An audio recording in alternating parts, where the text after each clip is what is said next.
Welcome back to Wild, Wise and Curious, Embracing Our Journey, where we're excited to continue the conversation around all things peri and beyond. We'll continue to explore all our stories, challenges and importantly the wisdom we learn along the way. As usual, we'd love to chat with women just like you who might like to share your own perimenopause or post-menopause stories with us. We can't wait to chat with you. Today at Wild, Wise and Curious, we're joined by Lainey. Welcome to Wild, Wise and Curious, Lainey. Thank you very much. Thanks for inviting me here. No, it's great to have you. So, first question, and only question, is how did you come to realise that you were in perimenopause? Basically, I turned into a bit of a psycho. Okay. After being a kind of lovely, hippie, peaceful kind of a person all my life, there were 2 episodes of complete massive rage that made me think, ooh, okay, something's gone on here. The first one was I got into a bit of a disagreement with my husband, and the only way I could think of is show him how angry I was I locked myself into the bathroom and I got a load of books, and one by one I just threw them really hard on the floor. I didn't want to break anything and I didn't want to hurt myself or him, but I just wanted to make a lot of noise and get rid of all that energy. So I just smashed them on top of each, smash. And then I thought, oh no, that's not enough. I need to do that again. So I was smash. I was outside of the door going, what the fuck are you doing? You were right. And I was just like, go away! smash. And then I did it about 4 times. I thought, oh yeah, I think that's got rid of all the anger then. Wow. And it was really scary. Yeah. Really scary. Because I had to release it. Yeah. So I can see for the first time in my life, I could see how you can be a murderer. Do you know what I mean? How people can lose their shit. Yeah, because there was so much energy that I had to get out, and I've never felt that, before and since, really, actually. So that's a good thing. Yeah. But that was really scary. The second episode didn't involve anything like that, but it involved being so scary, I suppose, emotionally. I was on holiday at the lakes with my husband and daughter and her fella. And my daughter decided she wanted to change the meal, the menu, because we always used to plan what we were going to have so we could do the shopping. And she said, oh, we're not going to have salmon with asparagus, like we said. I'm going to make a salmon pasta thing. And I lost my shit. Really? Yeah, completely. To the extent that they had to go out and kept ringing my husband to say, is it safe to come back yet? Wow. Oh, yeah. And I walked up to there's where we've got this timeshare thing. There's somewhere called the Founder's Seat, so you can look out over the Langdale Pikes. And I sat there and I was just vile. I was wishing her dead. Oh my God, the same kind of rage, but this time it was coming out like verbally, like So it wasn't in the throwing of things. It was just in the just being pure evil, just pure darkness. There was my heart was closed. There was no light or love or hope or anything. It was just, I felt absolutely desperately low. Yeah. Really just and lost and confused, and to wish your own child who you love unconditionally, that's just that's as dark as it can get, I think anyway. So that was just a really weird one, and it's a really horrible feeling. Really horrible, because you don't know what to do with it. No, it just is, and that's why the books went, isn't it? Because you feel it and it needs to come out, and you don't know how to get it out. It's like you can feel it building and bubbling inside, and it just needs to come out, and often it comes out verbally, doesn't it? And it's just and that doesn't always feel like it's releasing it. No, because the damage you do from that, then you've got the ripple effect. It's kind of way more damaging. So I've learned since obviously I've got into it and thought I've got to stop being like this. I've learned since that doing jump jacks or going for a run, that literally you can, because it's a massive explosion, isn't it, of cortisol and adrenaline, and that's why you literally, your body thinks it's going to war, which is what I've learned. It actually prepares to fight. Yes. Yeah. I call it lizard mode, and that's what's happening. So it's I think if it did happen again, I think I would have a better understanding. But when it was happening and I didn't know what was going on, yeah, terrifying. Yeah, I'm not surprised, especially when you've been like you say, like a chilled sort of hippie kind of that's what vibe. That your was whole kind of life. what my famous thing was. Do you know what I mean? Yeah, like my nickname's Lainey Lula because it's just like, what is it? That's like saying so horizontal or something about that. You know, that was me. You know what I mean? And so to chilled. to flip into being like scary. So out of character. And I got the Incredible Hulk thing as well. I suppose I felt like the female equivalent of that, which is terrifying. So after that happened then, and this isn't me. What happened after that? What did you do then? Well, I thought I've got to do something about this, and luckily, was I a therapist then? I've always been into emotional resilience. I've been teaching that since 2001. Okay. So I've got lots of tools, things like mindfulness. I've been using affirmations for a long time as well, manifesting and things like that. So I kind of I could get my go-to tools and use them towards balance and stability and feeling safe. Because what I'd realised with the menopause or perimenopause is that my sense of safety had gone. Because I didn't know who I was anymore. So I really just had to do lots and lots and lots of work on, you're going to be okay, you're going to be okay, literally self-soothing. Self-soothing. And literally I do like brushing my own hair, because I suppose as a child, that's what my mum would have done, I suppose. And so it's still now, I still get a lot of comfort from that. And I don't think you have to stop just because you're 57. No, absolutely. Definitely not. You've still got to brush your hair, right? Yeah, exactly. Yeah. So it's... so I kind of just went into a big mission to find out. I did go on to HRT. Yeah. I'm not on that anymore though, because I'm on a bit more. I went to see someone called David Hamilton at the Sue Townsend Theatre, and he did a talk on how the mind heals the body, and I got very inspired to stop taking all my meds, and I was on that and a nerve pain thing and a citalopram, and HRT, so I was taking 3 lots of meds, and so I stopped that. When does this? It was probably about 2, maybe 3 months ago. Okay.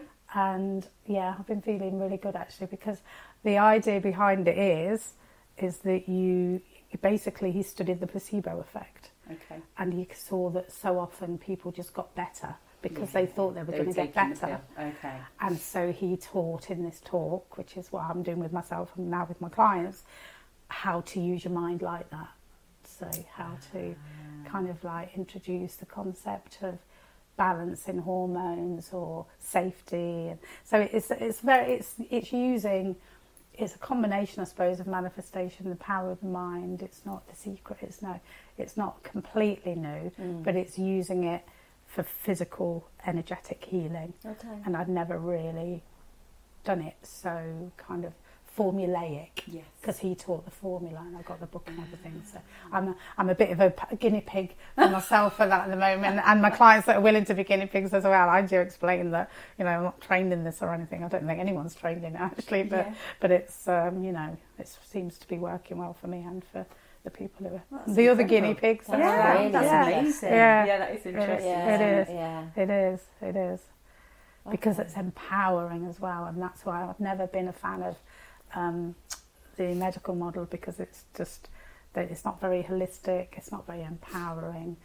Someone else is in charge of your health. And I often feel like that because I'm on HRT, and I often think, what if something happens and you can't get hold of your stuff?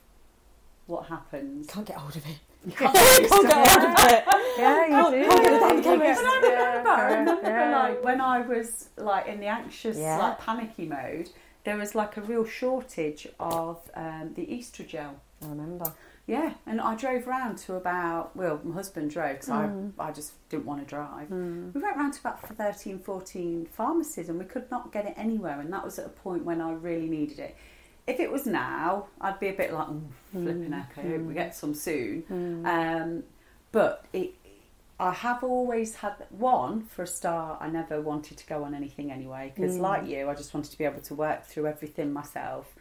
Not even paracetamols if I've got a headache. Yeah. I'm very reluctant to go to the doctors. It's only me, this is just how I feel, to go on antibiotics for anything, and that's just my story. But I went on the HRT, but that does make me feel like I am reliant on someone else. Yeah. So I might have to have a look at this. I'm definitely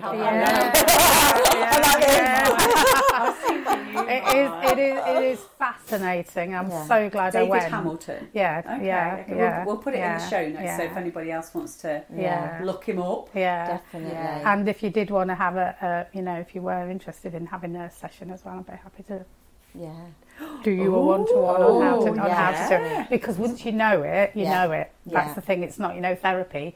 Sometimes it takes years, but with this, it's just like, this is what you do, now off you go. Oh, God, yeah, that'd be awesome. And that's empowering as well, isn't it? Yes.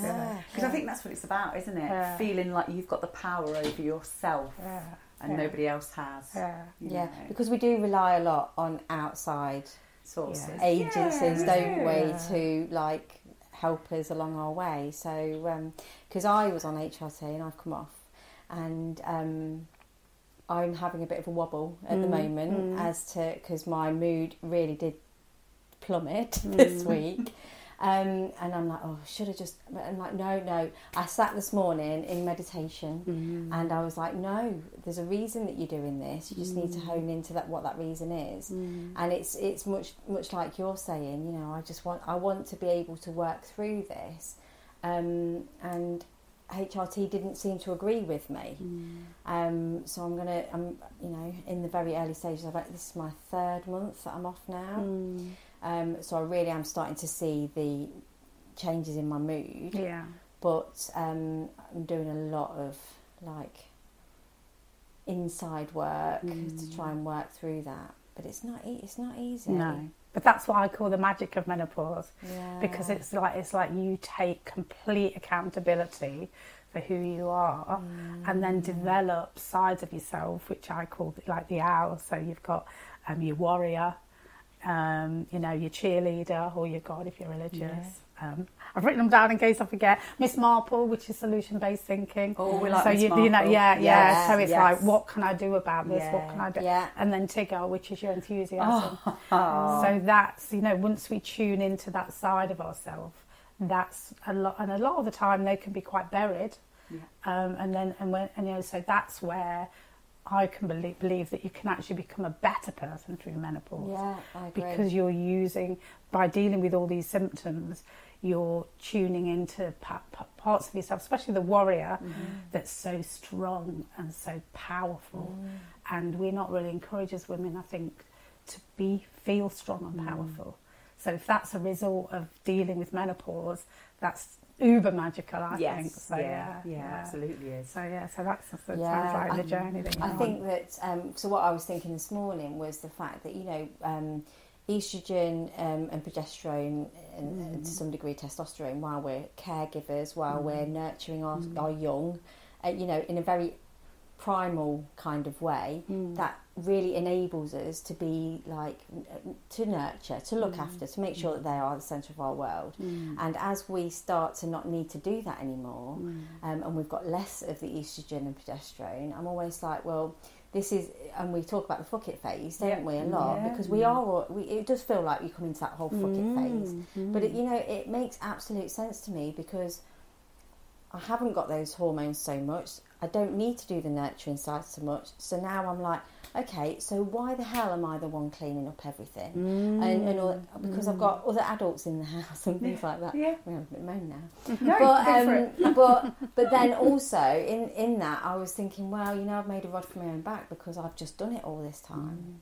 So then it came to me this morning, well, this is because things have got to change. What I'm going through now is because I've got to transition into something more, and everybody else has got to start transitioning alongside that. I think equality becomes way more important. It really does. And I think that's ultimately what ended my marriage. Okay. When through the changes, maybe through menopause, it's like all of a sudden, like you, I woke up and just thought, hang on a minute, I'm equal, I'm important too. And it was just like I set I'd set the boundary that wasn't the rules, so you know, I take accountability for that. Yeah. But yeah, it was too hard to pull that back. It's like, no, you know, that we've been together a long time, and this is the way I like it. So sorry. Your moulds have been set. Yeah. But I was like, no, you know, that's not who I am anymore.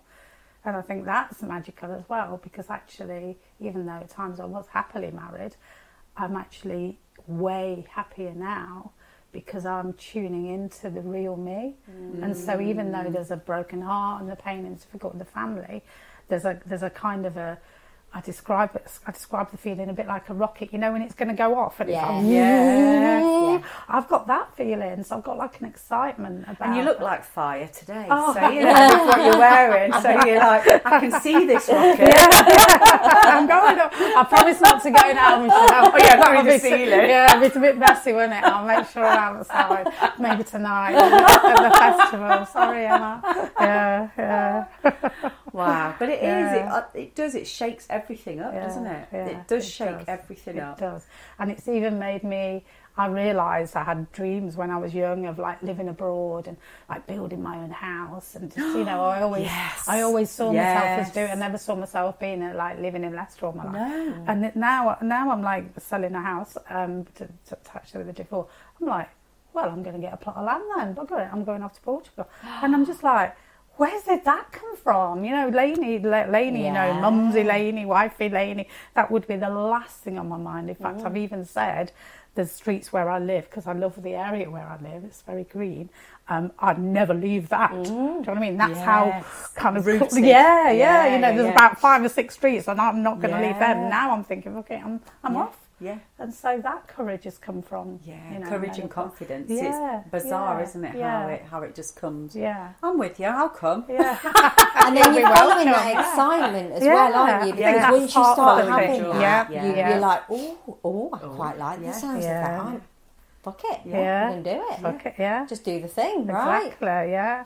So I'm thinking of going over and, well, I don't know now. It might be end of August. Well, that's soon, actually. Isn't it? Yeah. Get my act together. I thought you were going to say maybe the middle of next year. Yeah, no. Not in like 2 weeks' time. Well, I've been invited over because I'm doing a book on eco-Joes. You know? I'm writing a book about eco-Joes, and Joe. A lot of Joe's friends are all very international because he had a very international life.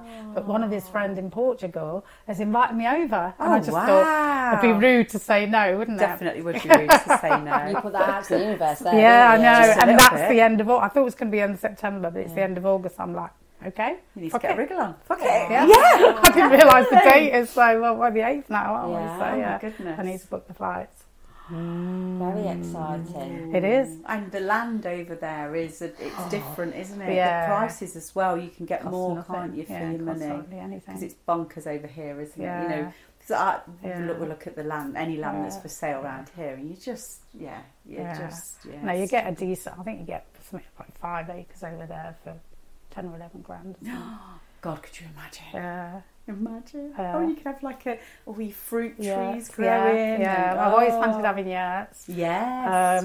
I might do it. I don't know. This is very early days, but it's obviously just this thing floating around. I might do it connected with Eco Joe going over there, and they're going to build cob houses out of there. Yeah. So I might have one of them, which should be exciting. That would be incredible. I want an earth ship. Yeah. Have you seen those? Aren't they? They're really, really beautiful, aren't they? Yeah, and they use all like old bottles, don't they, as the windows? And that's all. I think it's tyres filled with essentially like rubbishy stuff, but then it's encased, isn't it, in like earth. And they're really glamorous, aren't they? Oh my God, they're beautiful. They are a bit swanky. I don't think they're £3,000, which is what I got quoted for my mud house. I think it would be like Fred Flintstone kind of setup. Do you know what I mean? Do you know what, Fred? I'd have that. We drive out. You know, if we go out and we're in the countryside and stuff, and the kids are in the car, we'll drive past like dilapidated sheds behind a tree or whatever, and always the kids will go, Mum would live there. Mum would live there.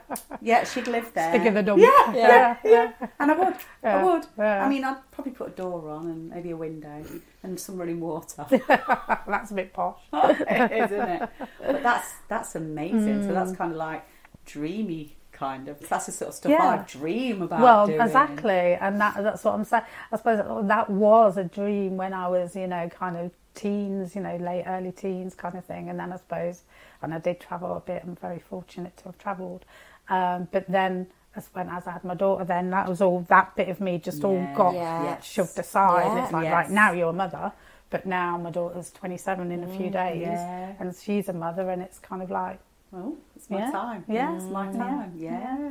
But there are a lot of women, aren't there? That they talk about divorce rates at this age, and lots of women changing jobs, leaving jobs, and I find it really interesting actually, because it was like, all these women feeling like they need to get divorced and leave jobs, but they don't need to. We just need to, make sure that they're on HRT and all this. And I'm like, actually, no. Maybe we do need to fulfill our dreams. There might be a reason. Yeah. Just thinking, what if the boys listen to that? The caveat is, my husband is incredible. I knew there'd be a caveat. However, I have dreams. And he has never put any. He will do everything that I ask.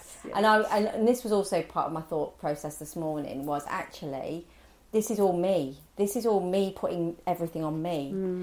So I was running around like a blue-ass fly, getting everything clean. But I know if I left it till later, he'd have done something, but I needed it done. I wanted it done so it was out of my head, and then I could get on with my weekend. Do you know what I mean? So it's never been him, it's always me. Yes, definitely. And it's always the things that I put on myself, because I know he works bloody hard full time, and I don't. So it only seems fair. But there's something about the magic of menopause, and I don't think we do talk enough about it. No, I don't think we do. We talk a lot about the symptoms, and how we can get over the symptoms, and what we can do to get rid of the symptoms.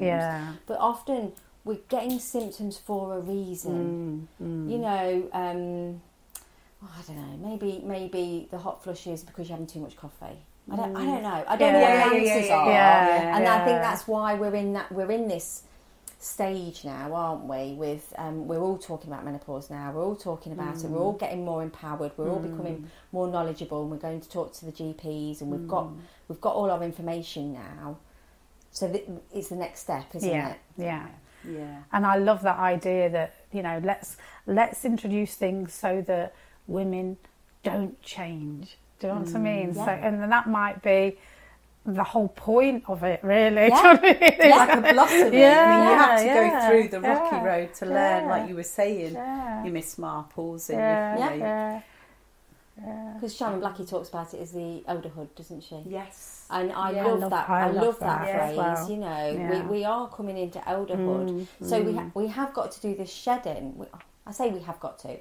We haven't all got to, but we have got the facilities now to do it. The choice. That's the one. This is the time. There's something bubbling. This is the time for us now to start revisiting, shedding old ideas. Like even every so often I'll be like, so why do I think that? I'm not entirely sure why I think that. And it's changing the whole narrative. It's brilliant. And my story because of all these things I've told myself over the years, which actually aren't true. And I'm like, ooh, where did that come from? It's crazy, isn't it? It is. But I think a lot of that also comes with having time to do that.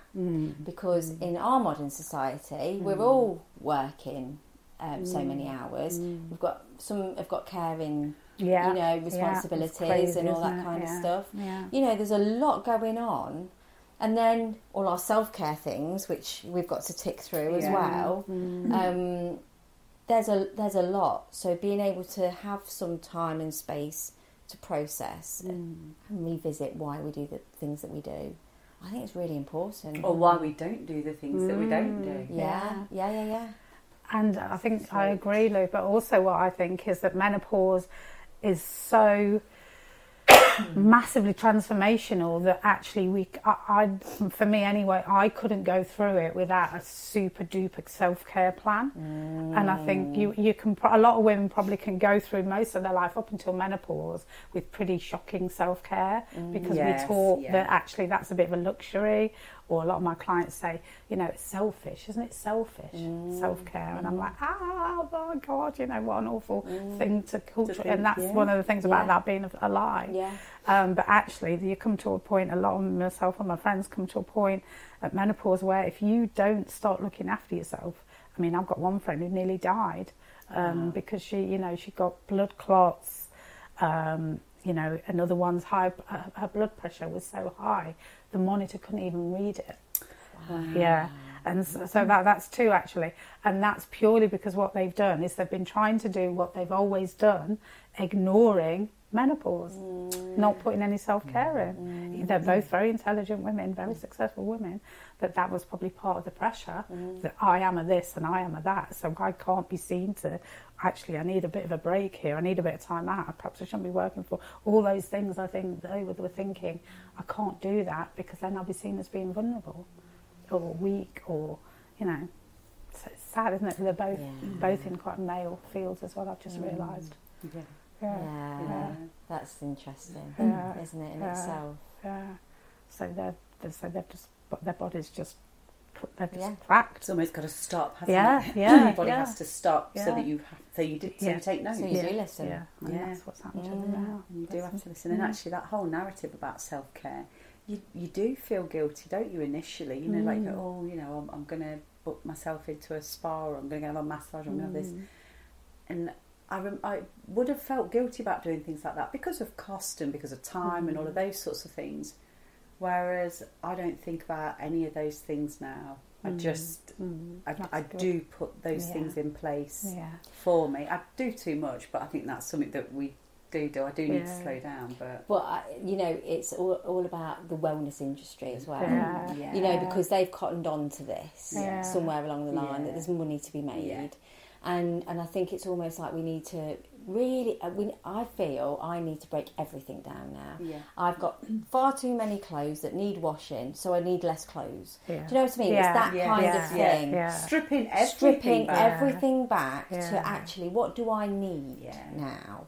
And, you know, they've coined this, the term toxic wellness now, haven't they? Everything's got a toxic side, but it can be, and it doesn't need to be like you're going to a spa every week or anything like that. It's just the walk in the park. Of course it is. You know, it's just spending time outside in nature. It's spending time with other women. Yes, it is. Spending time with your friends, but really real quality time, not just that transactional high level kind of it's that, you know, really nourishing time, however that looks for you. And I think that's the key as well. It's we're all so individual, we all bring so many different things to the party, so it's working out what works for you, isn't it? It's working out what those tools are for your toolbox, making sure that toolbox is well stocked, so that when you hit this stage you can dip in and out of everything and whatever works for you, you know. And it and that is a massive learning curve. I think we do for years, isn't it? Yeah, definitely. Especially when you can feel one way one week, and then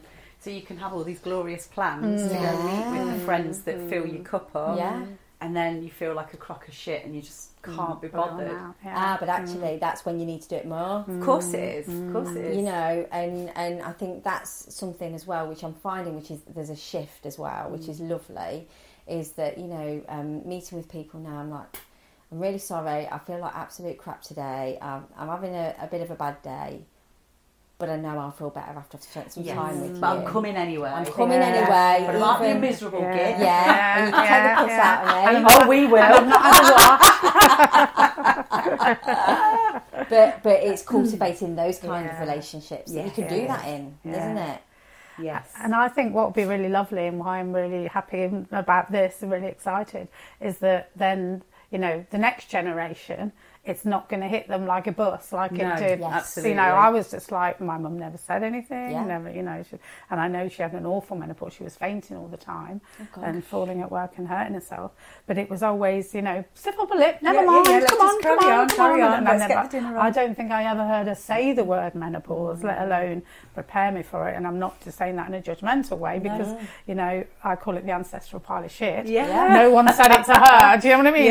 So I think we're the generation generation it, aren't we? We're that's going to change it. that. So our daughters will be kind of on it, won't they? Yeah, definitely. And I just think, if you go through something really shitty, if you can kind of get yourself to a place where you can talk about those things, one, I think it's really good because it's really healing for yourself because you're just kind of shifting it.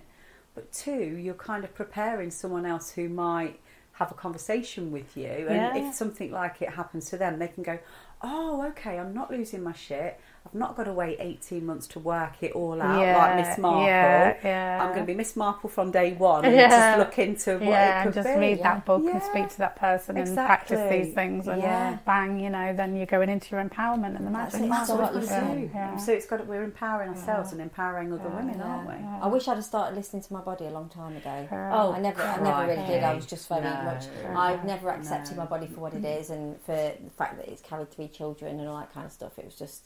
But now that's changing. Same for me as well. I'm like, actually, this body's carried 3 children.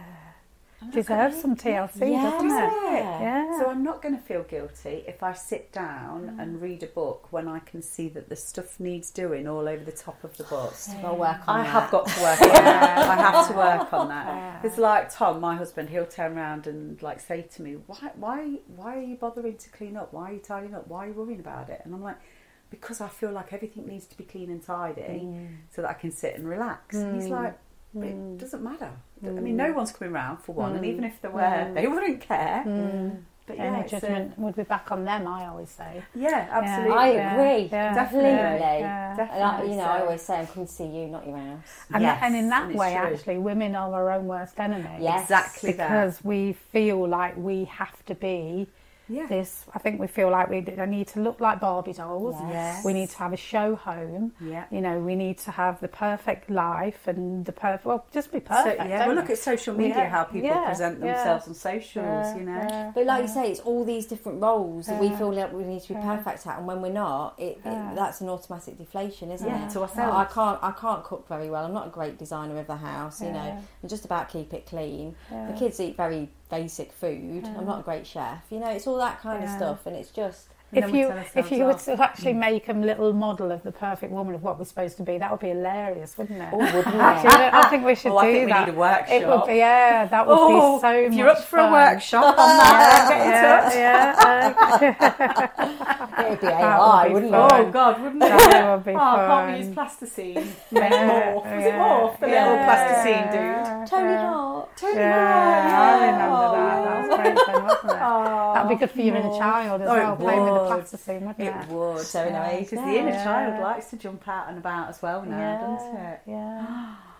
Yeah, I think it's a magical phase to be in. I think you're finding out so many different things about yourself, reconnecting with the things that make you happy, and doing the adventures.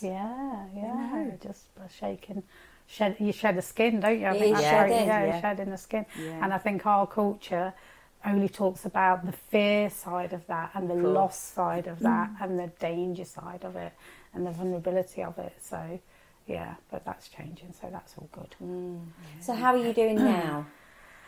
Good. Really good, So the book's kind of, let's see, 2/3 of the way through. Amazing. So, and actually that's something I'm hoping that your listeners might help with if they've got stories of their magic of menopause, of the changes they've made.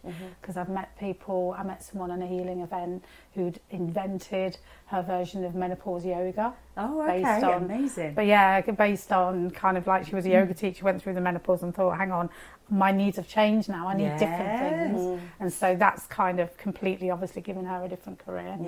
I also met some amazing women. Have you heard of the band Velvet Crisis? Oh, are they Leicester band? Yes, from the... They're like a Leicester What's punk the band. project? The project. What's the project called? Soft Touch, is it? Are they through Soft Touch? I don't know. Or is it Stay Free Records? That's it. That's it. I'll put that in the show notes as well. That's a great project. Amazing project. That's all women coming together, isn't it? And they sing about women's stuff. So there's like menopause type stuff in there as well. Amazing. Very empowering. And one of the women is going to be in the book because she said music through menopause. She looked with her Miss Marple, like, how can I deal with this? Yeah. And got into music. Amazing. And she just says this. It's just so healing, a channel for her as well. And why not? Yeah. Why not? Yeah. Join a band when you're in your late 40s, 50s, Yeah. 60s. Why not? And it's the same thing because she said, I always wanted to when I was young. Yes. But then quash. Yes. And so I think it's a time for what was all the stuff we wanted to do. Oh my God. We are so Definitely. up for that. Yeah. That's exactly Yeah. what we, how we feel about it, Yeah. isn't it? It's like reconnecting with all those things that you really never really got the chance to do, but wanted to. Yeah. Yeah. The magic bit. Yeah, The the bits magic that make your heart sing. because it doesn't have to be. We've got this image in our culture, haven't we? That it's only the young people that can go off and explore themselves. And But what a and pile of shite. Yeah. I mean, actually, look at that. Yeah. That is a load of, I mean, you know, I was like Yeah. you, I was lucky and I did a bit of travelling, but I want to do more travelling. Yeah. I want to do more Yeah. travelling. Definitely want to do more travelling. Yeah. And it's exciting. It brings that, there's like that, like you say, in the fire in your belly. Yes. The fire underneath the Yes. rocket. It's that ignited. Yeah. Being ignited. Yeah, it's great, Being isn't it? ignited. Being ignited. make Let's Michelle, ignite it's fine. it. Yeah. That sounds like someone a fire knitting circle. Yeah. Igniting. All right, Saz. I've had a few late nights. You can copyright that one later. Yeah. Coolio. But no, it is. I think it's a great. It's a great time in life for reinventing yourself and becoming the person that you perhaps have always wanted to be. Yeah. So what actually Beautifully was? How did you come to thinking that this was going to be the book, The Magic of Menopause? What brought you to that particular? It was a combination. I was chatting to, I'm kind of being mentored by a lovely guy called Ken Wilson Max at HarperCollins, and he kind of looked at the book and he said, Lainey, you need, because it was quite general, because what I'd done is I got all my toolkit that I've put together over the 25 years or whatever, and he said, the problem is at the moment that's a book for everyone, and if there's a book for everyone, it's for no one. And then I said, well, I did think about doing it for menopausal women, and he said, that's it. Okay. Yeah. That's it. Yeah. Because actually most of my clients and my learners, women 45 plus, going through that who am I, what am I, why am I phase. So it was just, he just helped me to, because I said, well, I didn't want to disclude men, and he said, well, how many of your clients are men? And I'm like, 2.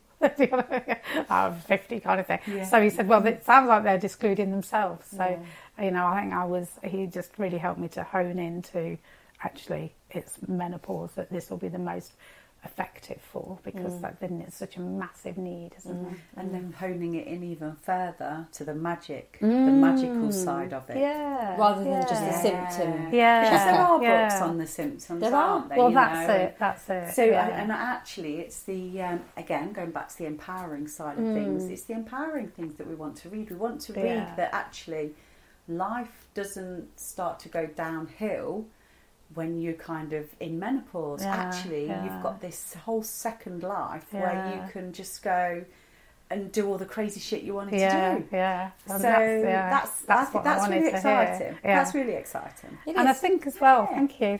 But what I did as well is I looked for a practical book to deal through the emotional, take you through that roller coaster that it can be menopause. And there wasn't one. It was very, I think the top 10, I put top 10 books on menopause, and I was really shocked because 8 of them I think were recipe books. I was like, what? Oh, right, okay. So What was in the cake? yeah. Perhaps I didn't put that in a And then there was, I'm sure there was a Davina McCall thing. Yeah. And then there was, so it was like famous women that have connected with doctors. So those books were quite medical. Yes. And I thought, well, that's not how I'm going to write. It's going to be all about emotional. It's going to be light art. It's going to be fun. It's a cartoon book, actually. There's loads of cartoons in it. Because I suspect I'm neurodiverse. So if I see a book and it's just lots and lots of words, I'm like, no, I'm not reading that. Yeah. I like pictures. Yeah, definitely. Yeah. So so hopefully it will be useful to somebody, even if not just me. Yeah, just while writing it. Well, we can always put again something in the notes to say if anybody wants to get in touch. That would be great. Thank you. To get in touch if they want to talk about. So talking about the magic, the tools, or the tools they've used to kind of shed the skin and become more the person that they wanted to become. So how do you want them to get in touch with you? The good stuff. Well, they can ring me. Yeah. That's the sole point at the moment. Yeah, because I've lost my phone. So maybe email. Although I've got to be honest, I've got 38,000 unread emails as well. So you really? Oh my gosh, that gives me anxiety. How about tuning into the fire, the old-fashioned ways, and sending me a message? I have got one. And I have got one. I've got one phone that sometimes works. That's on me at the minute, so I'll give you that phone number. So I'm playing my menopause card there. Definitely. I lose my phone about 5 times a day. But I think that's part of that's part of feeling better about this stages, and we laugh about it all the time, even on the podcast, because we were thinking, you know, oh God, what if we forget a word when we're talking on the podcast? You know, we're going to sound like a right pair of idiots who don't know what they're on about. But actually, by going, oh, well, I've actually forgot that word, but, you know, it doesn't matter. It doesn't matter, but owning that and going, you know, back to Carrie's episode when she's standing in front of hundreds of people addressing them, and then she can't remember the word for pen. So she describes it. It's a long thing. You know, you write with it. It's got ink in it. And they're like, pen. She's like, brilliant. But I think that's fantastic. And then it becomes so much easier in conversations. But for everybody. Regardless then. Because you just, hold on, I'm just having a minute, I can't think of a word. And, you know, and I'm there. And it's not an issue anymore. Whereas before, I would go red, my face would go really red, I'd go really hot, I'd feel a bit sick. I'm like, oh my God, I'm coming across as an idiot. Well, I'd need a poo, because it makes me need a poo. But now that's dissipated because I'm like, got it, That's about compassion for yourself, isn't it? Isn't it? So important. But doesn't it feel wonderful when you feel like that? Yeah, because you forgive yourself. Yeah. Because actually you're a human. Yes. And menopausal human. I mean, non-menopausal humans are flawed. Yeah. But then when we become menopausal, there are other flaws, isn't there? You know, with the brain fog and everything.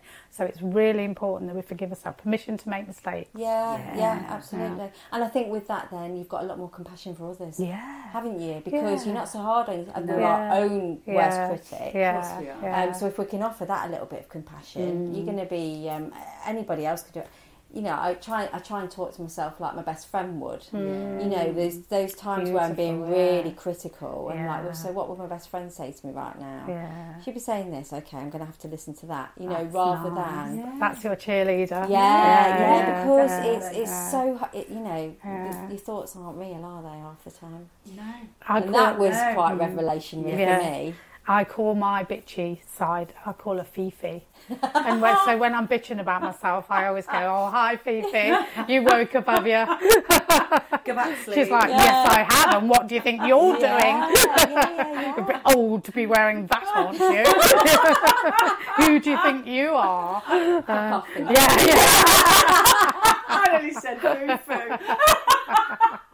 That's probably what mine would become. There you go for it. Go, it's yours. You can call it what you like. Oh, it's amazing. It's great, isn't it? You know, but just getting to the point where you can do all those things and you've learnt all those different skills, so you can tell foo-foo Fifi to fuck off, and you can embrace the other side. Yeah. Oh, well, actually, I do teach. One of the tools is to befriend your dark side or your lizard or your Fifi, because it's part of yourself. It is. So if you're telling it to fuck off, it's like telling your arm to fuck off. You know what I mean? So we have to. Well, we don't have to, but what I've found in all my years of doing this kind of stuff and being a therapist is that if we develop a very gentle relationship, a very nurturing relationship with that side of ourselves, because actually that dark side, our lizard side, they're called the misguided protectors. Okay. So they're trying to keep us safe. So for me, that's Animal, you know, from the Muppets. Yeah. That was my psycho one that we started off with him, really. And then you've got Fifi. Then I've got an octopus. When I'm afraid, I start grasping at things and try and hold on to them. What's my other one? I forgot the other one. There's another one. Yeah. I don't know. Yeah. Oh, I wrote down my house. I think I didn't write my lizards down. So I'll give myself permission to make mistakes. Absolutely that. And the idea is that we learn about that dog, our shadow work. So shadow work. They're misguided protectors, so they're actually trying to keep us safe. They're saying, just stay here, stay safe. Let's keep the risk down. Let's keep safe. Let's keep you safe. Let's keep you safe. And then of course our light side is going, let's adventure, let's grow, let's develop. And those two things are the opposite. Of course they are. And every single day, every single second in our life, that's kind of our internal battle. Of are we going to grow or are we going to stay the same? Yeah. And I think that's really useful to know and to understand that sometimes we do have to say to our lizard, do you know what? You can have a day today. I call them stinky days. Yeah. I spend most of the day in bed, get a pizza. When I used to drink shitloads of Strongbow, watch a load of crap telly, go, there, lizard. I'm going to give this day to you. If you've got nothing to do. Tomorrow, and then to the hour. And then it's like, thank you balance. very much, Lainey. I appreciate that you're listening to me. Well, I don't know about you though, Lainey, because my barometer has become very sensitive now to eating crap and drinking crap. So now I'm having to try and be a lot more careful with that because I know that I'm going to feel like shit the next day. Yes. So I think that's some of it as well, isn't it? It's still listening to your body. Yeah. Well, and anyone who knows me from the past will find this very hard to believe, but I don't drink anymore. And one of my famous things was being a drinker. People would see me and they'd know already that they'd be getting drunk. They'd come round 2-litre bottles of Strongbow and, Lainey and drinking and eating shit were, they all came hand in hand. So, but weirdly, and this, I don't even think this is a conscious decision really, because I still don't understand how it happened. I don't drink. I just stopped drinking. And I remember being on holiday and ordering all my pina coladas and my bottles of wine with dinner. And I remember saying to my husband, if you put a gun to my head and said, drink that pina colada, you'd have to shoot me. Because I know. It was really weird. And I really want to drink it. And I'd take a tiny little sip and I'd be like, can't do it. Can't do it. See, we're fairly similar, aren't we? We don't drink very much at all now. No. Isn't it weird? Yeah, my tolerance is really changed for alcohol, and I don't want to because I know even with one now I will feel the effects the next day. I don't want to. No, it's weird, and I don't judge anyone because like I say, I don't actually feel like I made the decision consciously to stop. But I felt like my body did. Yes. It's like no, not doing it anymore. You've had your fun. This is you've drank heavily for 40 odd years or whatever. Not anymore. Not anymore. No, I stopped drinking when I was 27. When I was pregnant with my eldest, and then never bothered drinking again until about a year and a half ago. Oh, okay. And literally, when I say drink, push the boat out, don't I? Maybe 1 or 2 beers once a month. Or we went out for it. We went out one night, and we both had. I had a cider, you had an ale, didn't you? And we both got a glass of water with it. So you can it's weird, isn't it? But it is. I do think that's quite weird because a lot of menopausal women with the fear, the octopus thing grasping, they probably do. I think there is a lot of people turning to alcohol to try and numb the fear. And that's understandable. That is completely understandable because it's very scary, isn't it? Well, it's a coping mechanism, isn't it? At the end of the day. And if you haven't got the tools that, say, for example, you've had because you've been training and doing all your therapy and different things, so you've had those tools that you could perhaps dip into, and you've been able to reach out and look at other things that might support you. For people who haven't perhaps had those experiences, I think it must be really scary. Well, I still relied on booze until recently, even having all of those. So well, and actually, I've always been more down this kind of road, going natural way, going for therapy, learning about myself. But when I was hit with panic and anxiety, I went on HRT because I just couldn't seem to shift it. So it is. it is so tricky. Yeah. But it's all very individual. Yeah. And it And is I think that's the also thing, isn't it? individual. You have to follow what is right for you. Yeah. And but it takes some working out. Oh my God! Don't You it? miss Marple, bless her. She's bloody knackered. Yeah. You know, Mine besides wants the good fact that, sleep. how old is she anyway? She's well past Yeah, you think she won't give a shit about this kind of solutions. Yeah, definitely. She should have a stinky day in bed She as well, should, shouldn't she? shouldn't she? Yeah. Give Miss Marple a day in bed. But that's the key as well, isn't it? Yeah, Those days where you feel really yeah, crappy, yeah. just allow it. Yeah. Because you will Yeah. feel better the next Yeah, day. you will. And actually, Yeah. I think sometimes when you don't allow it, you still feel crappy. Yeah. Because you've not given your body the time to just rest Yeah. and just be and read the book and not look over the top of the book at the mess around the house. Yeah. Yeah. Yeah. Oh, that's brilliant. Oh, well, thank you ever so much for coming in to chat with us today. Thank Lainey. Yeah, it's been brilliant. Yeah, Lainey. I've Good enjoyed to talk to it. you, and Yeah. we'll make sure that we put those links on the bottom of the podcast. So if anybody wants to get in touch to share their story with you for your book, Thank you very much. That'll be great. that's lovely. Thank you ever so much. Thanks, Lainey. Bye. Thank you for tuning in to today's episode of Wild, Wise and Curious. If you'd like to be a guest on the show, feel free to email us at info@wildwiseandcurious.com or reach out on our socials at wild_wise_and_curious. And don't forget to hit subscribe so you never miss an episode. Stay curious and we'll see you next time.